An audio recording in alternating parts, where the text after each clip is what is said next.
I want to pick up in Mr. Mifumi was talking about artificial intelligence. The world, including suspending trillions of dollars to make artificial intelligence more powerful. We are spending virtually nothing to try to make sure it is controllable.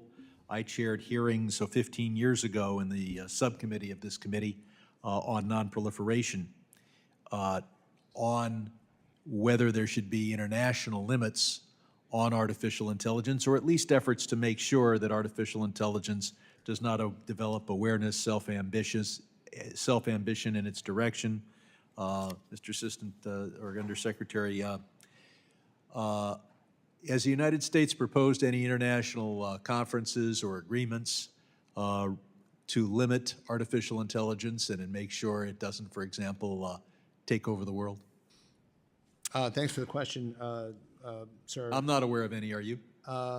We are actively engaged in multiple diplomatic engagements around artificial intelligence.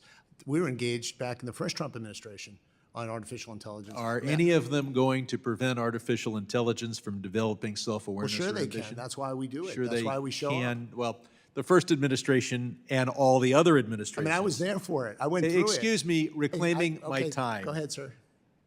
Because we now have to shift to something else, and that is a Saudi nuclear weapon.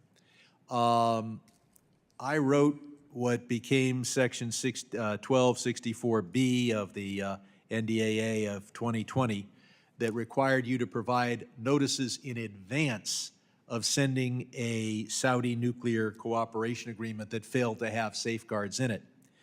On November 1st, the President provided such notice to the chair, but not the ranking member of the committee. Is it a practice of the State Department when required to file a notice that you file it only to Republicans and Democrats don't become aware of it?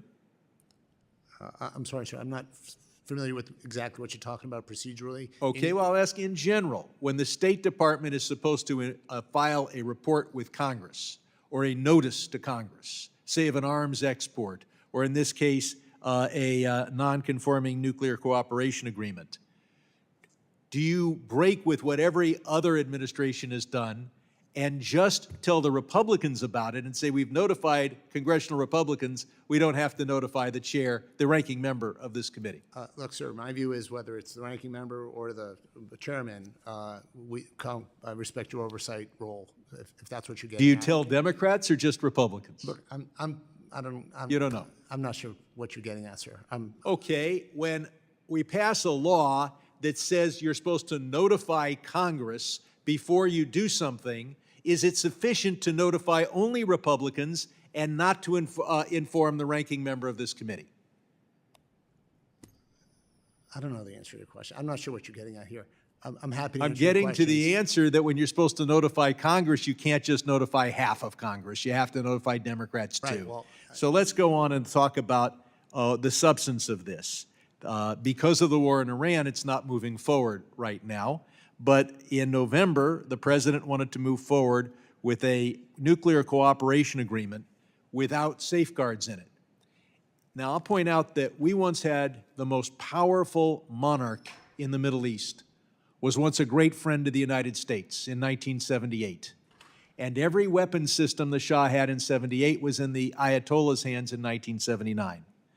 Does this administration believe that if MBS gets nuclear weapons, they are certain that Saudi Arabia will not be governed by hostile forces a year or two later?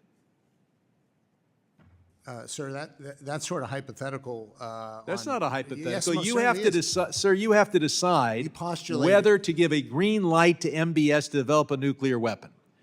When you decide, To decide that? Well, I don't know. well, the I'm sorry, President sir. filed with the Republicans on this committee on November 21 an intention to enter into a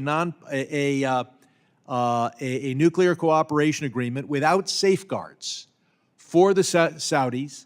It concluded that it would not contribute, the President's signature is right here, saying it's not going to contribute to proliferation of nuclear weapons because you trust MBS. Is MBS going to be running Saudi Arabia or not in future decades? Neither one of us know. I can't speculate on that. But the President speculates on it and says it's just fine to have Saudi Arabia have nuclear weapons I've never heard that. because they're such wonderful folks. Are we concerned about a Saudi nuclear program? We'd be concerned about any nuclear weapons program outside of the non-proliferation Or an arrangement. uncontrolled Any.